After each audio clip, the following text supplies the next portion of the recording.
Hey, everybody. On today's show, we have the very famous Damon Johnson. Yay! Yay! He's played with a lot of people, and he is, well, just famous himself, too. Mm-hmm. So we're excited to talk to him, and he's got an upcoming show. We're going to tell you all about it. So stay tuned.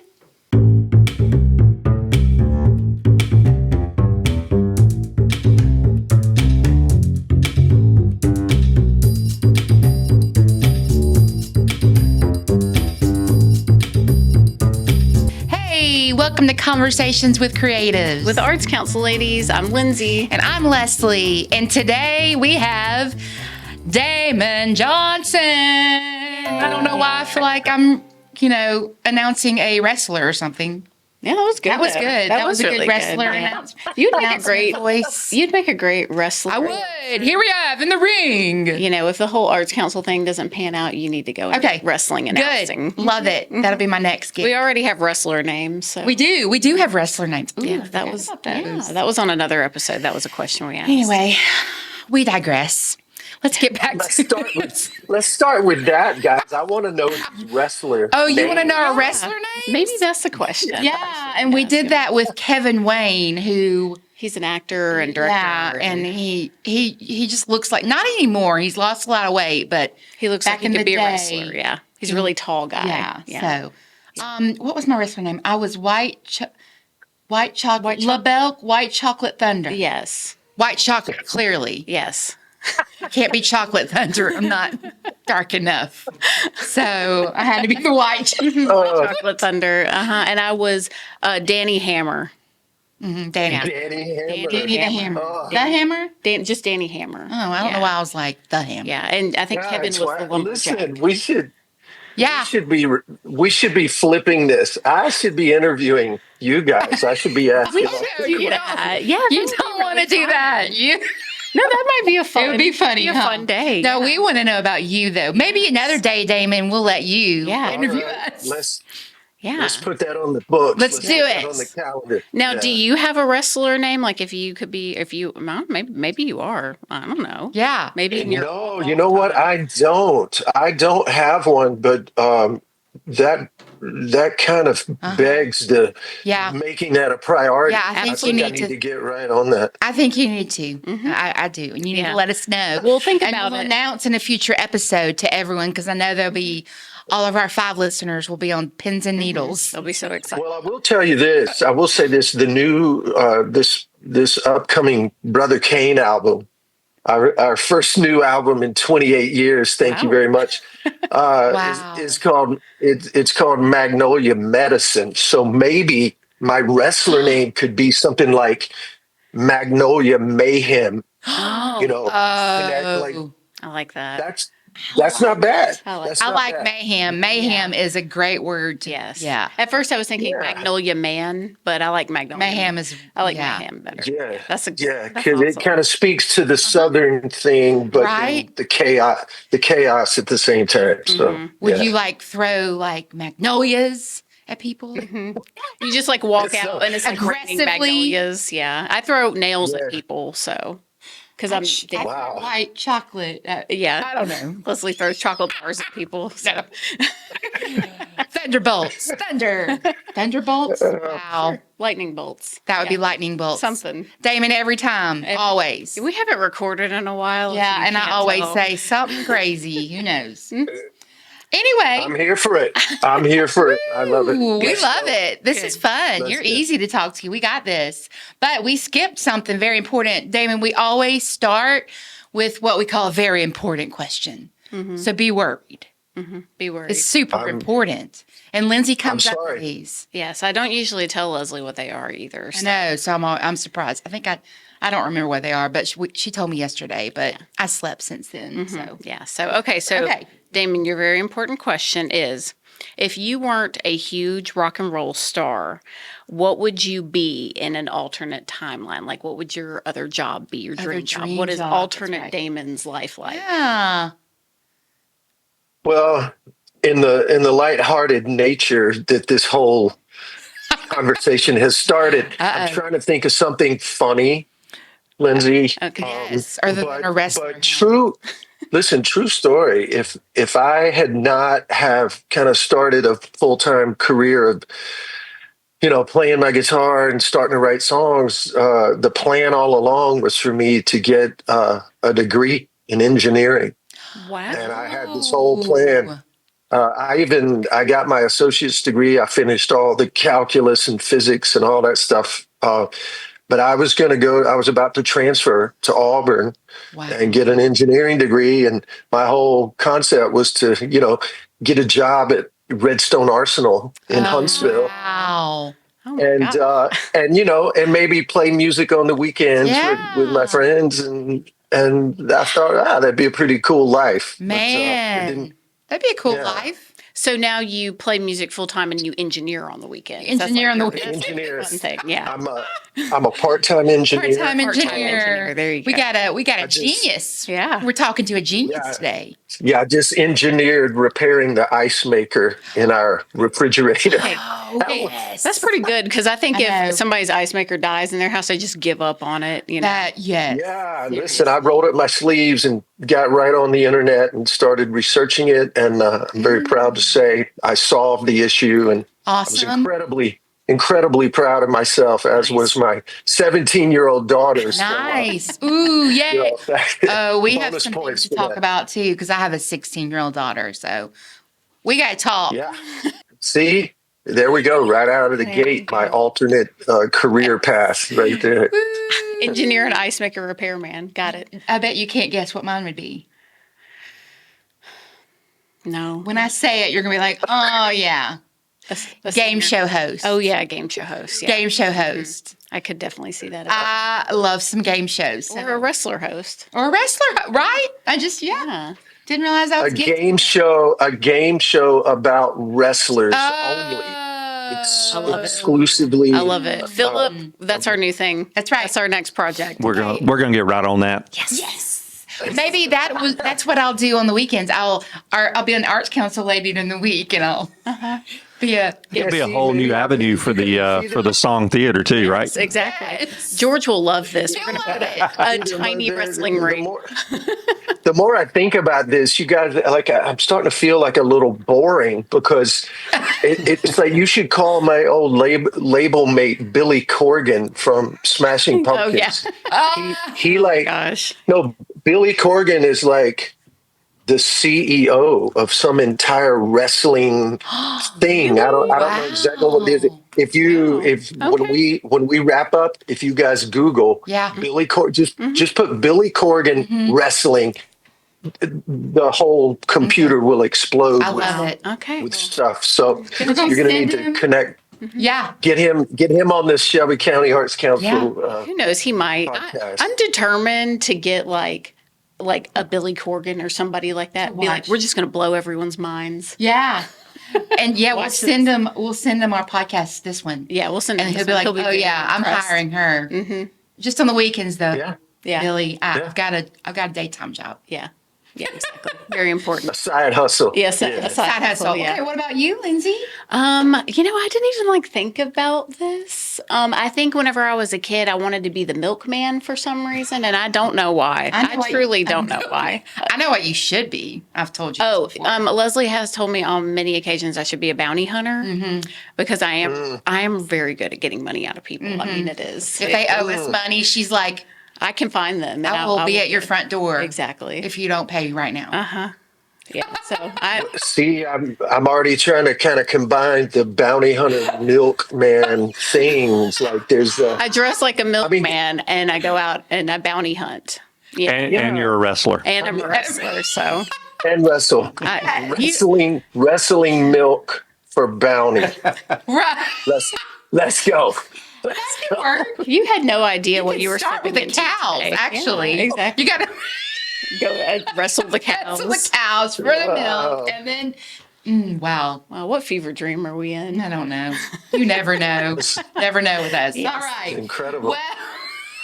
Well, thanks, producer. Yes, thank you. He's got to keep us on track here. Mm-hmm. We do actually have some real questions for you today. We do kind of always, after our very important question, we always ask, what is your villain origin story, particularly in regards to your music?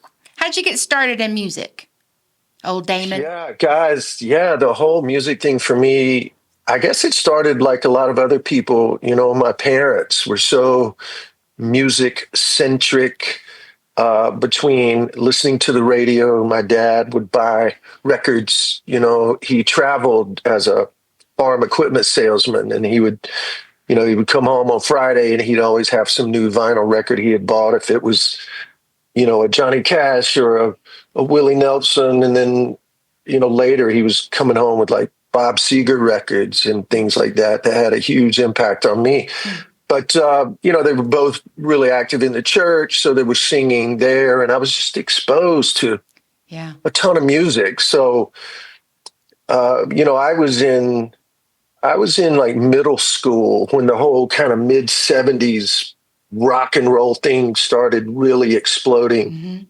And I just got really swept up in that, me and my friends. And I think that was even a bigger event, when you realize that there was this social component to gathering with your friends, and we could figure out, 2 or 3 notes of 3 or 4 songs, and you start making a noise together. You're just like, oh my God, we've solved it's a magic trick. We figured it out, and there was just no turning back for me. I was obsessed with being in a room with my friends playing songs together. That's awesome. Who do you think was one of like your biggest musical influences whenever you were younger?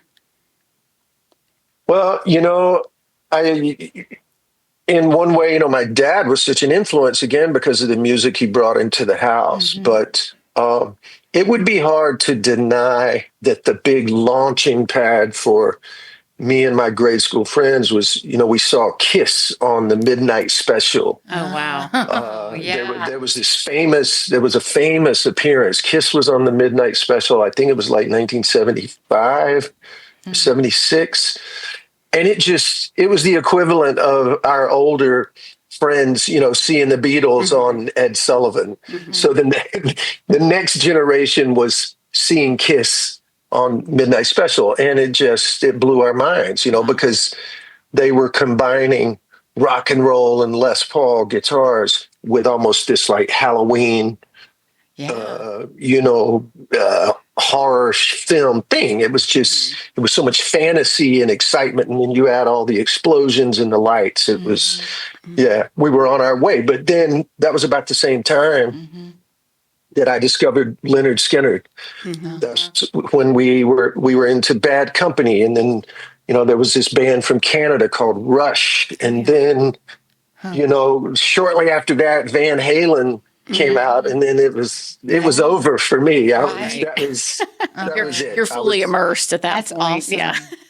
That's fully awesome. immersed. Yeah. I'm always amazed at so many great musicians are heavily influenced by church music, and you don't did you play in church much? I know back then it would have been kind of like rock and roll in church. What? Now it's now it's the thing, but ladies, in my world, those were 2 streams that did not cross. Yes, exactly. Yes, exactly. They were 2 separate things. And the other thing that makes that, I guess, a little more unique is my folks, they went to the Church of Christ. And Church of no instruments. Yeah, see your reaction. We get it. Lets me know everything I need. That's I went to a Church of Christ one time, and I knew nothing about it. And whenever they're like, we're going to do music now, and everybody just started singing a cappella, I was like, what is this? What's happening? Yeah.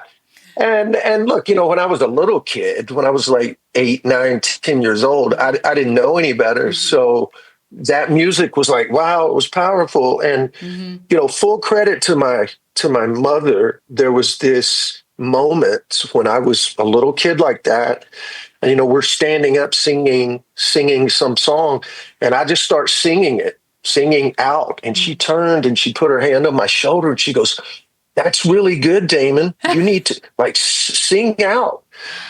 And it was a kind of an inconsequential moment, I guess, for her, but looking back, it just was a shot of rocket fuel. Hey, maybe I can do this. Look, I was as big of a nerd as you could have ever met in your whole life. You know, bookish, shy, low self-esteem, not confident, all this stuff. Music turned all that around for me, guys. Wow. Oh yeah. You know, and you know, singing in church with my folks. And then when we put that first little garage band together, we ultimately performed at the talent show. This was down in Monroeville, Alabama. That's where I went to grade school, down in South Alabama. So we played the talent show, ladies, in the 9th grade. And we got to play 2 songs. We played Cat Scratch Fever by Ted Nugent, and we played Brick House by the Commodores. That's a very different. And we burned it to the ground. I love it. That reaction, not just from my friends, but from just a whole student body, it was like a drug that I've been chasing up until this very moment that I'm sitting here talking to you guys. That feeling of like that adoration and you know, girls started talking to me, like it changed everything. It changed everything. Well, did you also win the talent show? We won it. Yeah, We won it. you did.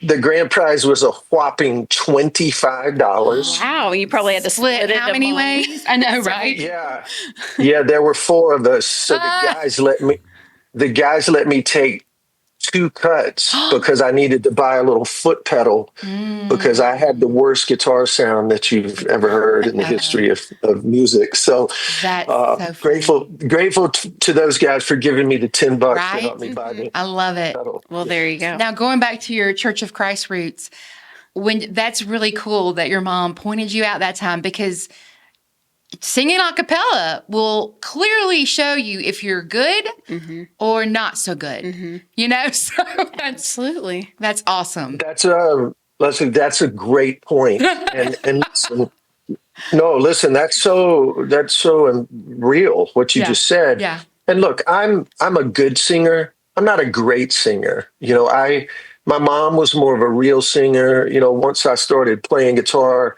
professionally and meeting other musicians, and certainly when I went on the road, I would do shows and we would go hear the other bands, and I could go, wow, that's a real singer. That's a person that was born with this gift to, like, you know, sing more powerfully, and you know, their pitch was always so good, and I've always kind of had I'm kind of eternally searching to reach the notes sometimes, but over the years I guess I've kind of worked out just being the most authentic Damon Johnson that I can be. I'm not the best singer in the world, but I can get my songs across, my stories across. Well, I think people appreciate that more when you're authentic, when you're relatable, when it doesn't feel like you're someone who can't be touched, you know, like they feel like they can approach you and come talk to you. And, you know, Damon, I don't know if you remember this, but when you lived in Alabaster, you used to come to the Starbucks me and Bruce worked at. So I remember seeing you all the time. I used to see you in the drive-thru. Do you remember his order? I don't actually. I do remember a handful of customers' orders, but I don't remember Damon's. Do you have a specific order, or do you? Because I kind of mix it up. I never have a specific. Back then, I did. I would always get a skinny vanilla latte, There you go. a grande skinny vanilla latte, because I thought, you know, that was the right move. You know, less calories, and I'm still getting this sugary hot drink. And somewhere along the way, I changed all that, and now it's just black dark roast coffee. There you go. No sweetener, no nothing. That's impressive.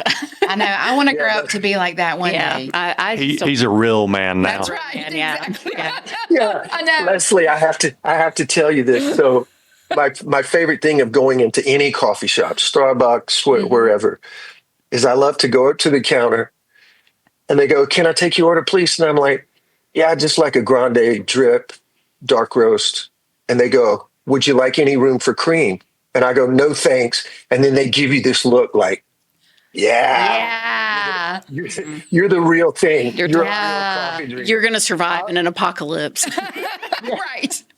I need my refrigerated cream. Right, exactly. Yes. It makes me feel extra cool that I get this, this nod of affirmation. Also, it's just the easiest order to fix, too. Right. So I'm like, oh, thank God. That's true. That's another thing they're looking at you for. Yes, you're like, oh, good. I get a break. Yes. I'm going to take my time with this little turning around and pouring this coffee. Yeah. Listen, guys, we've been in Nashville. We live here since 2013. And just on our side of town, the west side, there's like 5 Starbucks. Every one of those Starbucks, if you do that if you go to the counter and order anything that's not black coffee, it's going to take you 20 minutes to get the drink. Oh, yeah. Exactly. That's the other. That's the other bonus of black coffee. You go up. Can I take your order? Yes, I'd like a grande dark roast. That's right. Boom! They hand it to you. You're out the door. Get on with your day. I love that. They should have like a fast pass lane. Right, like a separate line for just drip coffee. Coffee people. Yeah, that's a good idea. I know, right? Hey, Nathan out there, my brother. My brother actually owns about 3 coffee shops here in town in Birmingham, Baba Java. So I'm giving them that idea now. Hey, well, guys. when my oldest daughter, Heather, she and her family still live in Alabaster. And so she and her husband, Matt, have gifted us these 2 perfect, gorgeous grandbabies. So whenever we're down to visit, it's always a tradition. The kids get in the truck with Pop. That's my grandparent, Nick. Pop's going to take them to Starbucks. Oh, that's awesome. It's I love that. hot chocolates for them, and then all the drinks for everybody else at the house. So awesome. I go to that same Starbucks. I think your 17-year-old daughter was a little girl whenever you would come to that store. So I remember seeing her in the back seat. Yeah, as a little one. So that's so great. That's so that's great. a long time ago. Okay, we really did have was. a couple other questions for you about music. What, if you can think about, now this is a tough one, I'm sure. Who is your favorite person you've ever played with, or what is one of your favorite performance memories? Oh, goodness. I know. I've been listen, guys, I've been so fortunate. I've played with some incredible people. I've played with so many musicians that were kind of my heroes, certainly when I was younger. Right. I've written songs with Sammy Hagar, and Stevie Nicks recorded one of my songs, and cool. Played with Alice Cooper, for goodness sake. I mean, Alice is he's definitely way up there. I have to say, for you to ask me that question this morning, the person that really came to mind was the great British singer John Waite. Do you guys remember John Waite? He was in a band called the Babies as a young man, but then he had a huge hit as a solo artist, that song "Missing You." I ain't missing you at all. Oh, yeah. Yeah. So I played guitar for John from 2001 to 2004. And to this day, John is still one of the all-time great rock singers. He's one of the greatest of all time. But John, he kind of got me started on my Bob Dylan, not obsession, but just kind of pointed me in the right direction. If you're a songwriter, if you claim to be a songwriter, it is imperative that Bob Dylan occupies some of your real estate at least, and that you come to a full understanding of why and how he is the greatest of all time. So John Waite really helped me with that. So he's one of my favorites, and I had the joy of reconnecting with John just last year. We ran into each other randomly at the Minneapolis airport. And since then, we've been texting constantly and recommending books and music and film and whatever. So that's so cool. That's very cool. Yeah. Love John Waite. What was the other question? About, do you have a very memorable performance? It could be because it was great or because it was a flop. Who knows? Yeah. I've talked about this performance before. and forgive me if I'm being redundant, but it's really hard to top this one show. It was a one-off in Las Vegas.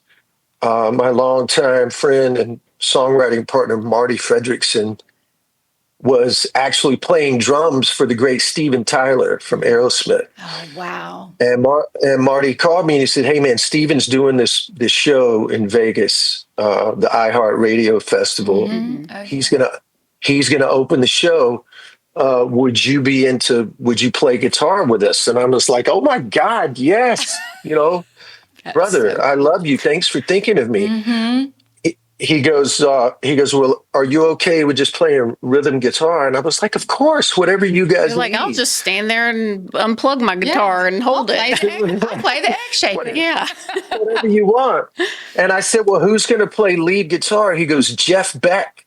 Oh, Jeff Beck's going to play lead guitar. And I was like, "Oh my God, Marty, Jeff is on the Mount Rushmore, all-time greats." He goes, "Well, there's more. We're going to have a guest." He goes, "We're going to have a guest bass player." And I said, "Who? John Paul Jones from Led Zeppelin?" He goes, "Better." Better? I'm like, what? I said, "Geddy Lee from Rush?" He goes, "Better."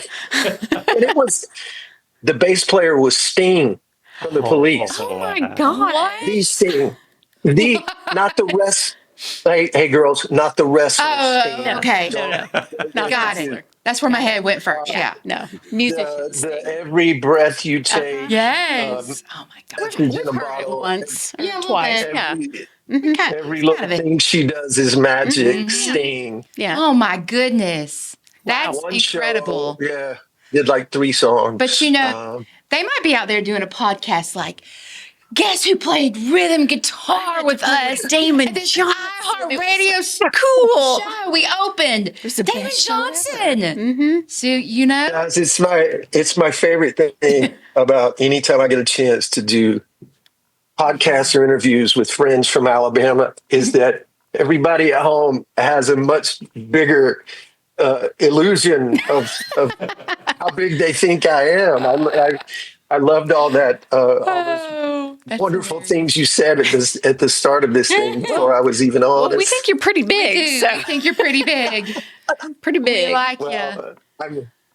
I'm proud of that, and I'm grateful for that. And there's no question I have had a pretty awesome career, for that kid that started in the talent show in Monroeville, Alabama. Love it. In Talent show 1979. winner. Yeah. I know, Talent right? show winner. And that was your first go at it, right?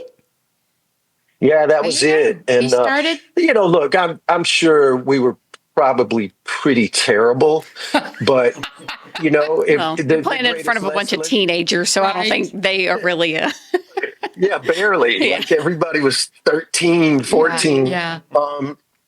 But I guess really probably the biggest lesson of all that is just having the nerve or the confidence to go, "Hey, let's do this." Yeah. Let's not be overly concerned with it, whether we fall on our face or not. Right. We're having fun. Let's do it. Let's go. Let's do it. Absolutely. And that's kind of been the mission statement of my whole life. Yeah. Let's go. Well, let's give it a shot. I think that's what you bring to the stage, because I've seen you perform a couple of times at the Arts Council. You were our very first show in our new building. It was Friday the 13th. I do remember that. The very first show, that's the one that you played. I think we got our internet up and running like 30 minutes before the show started. I mean, we were just scrambling. We had nothing in our office. I brought my laptop and the ticket printer. I was like, here we go, guys. And you were our very first show there. So, and I remember seeing you play the whole building. It was great. That was a tremendous honor for me, and of course, extra credit to Bruce, because he was the first person to put my name forward for even playing in the old building. So that was a real honor for me to play the new place. And I'm so thrilled to be coming back. Yes. I touched on briefly a second ago about this new Brother Kane record. My work life these days is kind of split in the year. 6 months is touring with Lynyrd Skynyrd, and the other 6 months for the last 3 or 4 years has been moving Brother Kane forward. Okay. Originally, we just started doing some shows, and we were totally content to do that. Hey, let's get together and play a little bit. Yeah. But as you do, if you're a real songwriter, you get antsy and you start writing songs. And I can't overstate to you how proud I am and we are of this new record, guys. It's such an incredible body of work. It's got 11 songs on it. Cool. And once again, I'm so grateful to Bruce for reaching out to me, because he saw where I had done. But the easiest way to describe it is a Magnolia Medicine listening party. And it's giving fans a chance to hear the actual album, the recorded version, the finished version of these new songs way in advance before it comes out, because the album is not released until April of this year. So we're still, three months away from that. Right. So I'm gonna play some of the record over the sound system. Oh, good. Yeah. Gonna even answer a few questions, related to that. But I'm for sure gonna have my guitar with me and sing some songs from throughout my whole career. Awesome. And, good. It's gonna be a lot of fun. That answered another question: is what can we expect here to hear from you on what is it? The 17th. That's next January Saturday. 17th. January 17th. Yeah. So Yeah, we're looking forward to it. It's going to be a great show. Next Saturday. I'm looking forward to it as well, ladies. It's just always such a joy for me to get to come back home and get to see some friends and some family and the grandkids. Yeah, and this is that's huge. You see those grandkids. Fingers crossed. I get to see those grandkids. That's right. Hey, and you just kind of inspired me as a mom with my kids. Like, again, the story of your mom speaking to you and asking you to sing out. But even, that has a huge impact on y'all having that courage to go forward with that talent show, is having your parents really speak into you and encourage you to just encourage be your courageous. Whatever you are, whatever you're doing, be brave. Step out. Guys, I think it's everything. Yeah. I think encouragement is everything. Absolutely. You just never know what your life can evolve into. I've certainly been fully committed to that with all of my kids, all 5 of them. And listen, to this day, like I drove my daughter to school this morning and I walked in the kitchen and my wife said something encouraging, and I was like, all right. Yeah, great. exactly. It's gonna be a good day. We can never be too old to get encouragement, and it certainly changed my life. That's right. When I was first starting out. Yeah. Hey, my son is our little musician of our family, but what's funny, Damon, he's a little like you. He thinks he'll be an engineer one day. But we'll see. Oh, wow. He plays saxophone and piano. He's a great little musician. He's a great little musician. So we'll see. Well, please give him my regards. Okay, I will. Please tell him, I had a similar mindset. And what I would encourage or the advice I would give is to stay with school. Yes. Continue to work. And if music starts to become a way that you can make a living, then and only then would you decide, like, I'm gonna shift my focus and I'm gonna start doing this full time. That's how it happened with me. Right at that juncture of me getting ready to transfer from the junior college to go to Auburn, I got a call to join an incredible band out of Birmingham. This was 1987. The band was called Split the Dark with the late, great Mark Phillips. Yes. Was the singer. Yeah, Mark played our venue a bunch of times too. Cool. Guys, to get a phone call from Mark Phillips and to be asked to play guitar in his band with him and Tommy Calton, I wouldn't have been more excited if David Bowie had called me to be his guitar player. See, I'm dead serious. So that was the moment I looked at my family and my inner circle of friends, and I said, I think it's time for me to That's right. to focus and do this full There time. you go. Yeah. That's great advice for musicians and artists, out there. That's great advice. I love that. Yeah, awesome. All right. Well, we're so excited for you to come down here to Columbiana next week. Lastly, Lindsay, thank you so much for having me on. I can't wait to come back and play. I can't wait to share this new music. I can't wait to play some of the old songs. Yeah, And absolutely. looking forward to seeing familiar faces and hopefully some new fans as well. Now tell them, I know you're doing a VIP package. I keep thinking experience, whatever you want to call it.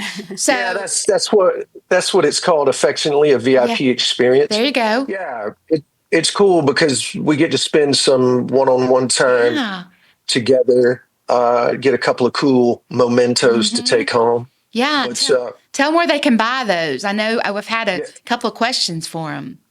It's really simple, guys. All they got to do is go to damonjohnson.com. There you go. Easy. They can go to my website. They can get tickets to the show. And they can also get a VIP ticket, VIP experience as well. Which is like it's all right there. And tell them what your social medias are so they can also find you. Yeah, listen, I got a pretty active Facebook account.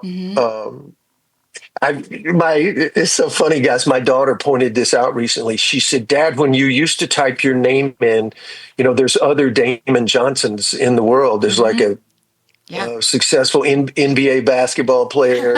Right. There's an actor on some TV show that shows Shark Tank. He's a Damon Johnson. Yeah. Okay. Well, probably thanks to Lynyrd Skynyrd. Now, if you type in Damon Johnson, it's all my stuff pops up first. So you're first, man. You've first, arrived. So if you want to find my my Instagram and Facebook and TikTok, all of that. Just go to your Google and type in Damon Johnson. There you go. And in the right direction. I was telling Leslie yesterday, I was like, you've made it whenever you have like scammers making accounts under your name. That's because right. I definitely got a scammer because I follow you on Instagram and I have for a long time, but I got a scammer account. It's a Damon Johnson scammer account. And they messaged me and they said, "Hello, Damon Johnson fan." I was like, you're not Damon Johnson. You're not him. So I reported them for you. I know him.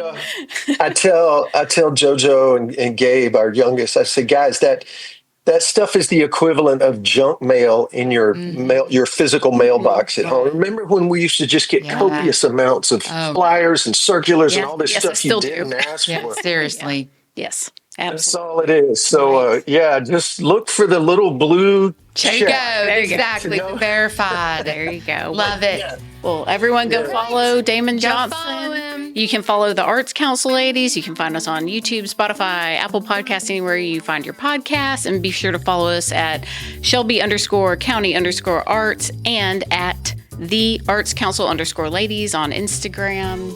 Find us on Facebook. Find us. Follow us. Yes. Get your tickets. Your tickets Tickets Only are a going week fast. away. Yeah, and they're getting close to sold out. So. Getting close. Damon, we cannot wait. Yes. Ladies, thank you so much. Thank you for having me. This has been wonderful to chat with you this morning. And I'll see you in about, 9 days? That's right. Coming up. That's right. Okay. All right. Thank you. See ya. Thanks, Bye. everybody. Bye. Thank you so much. See you.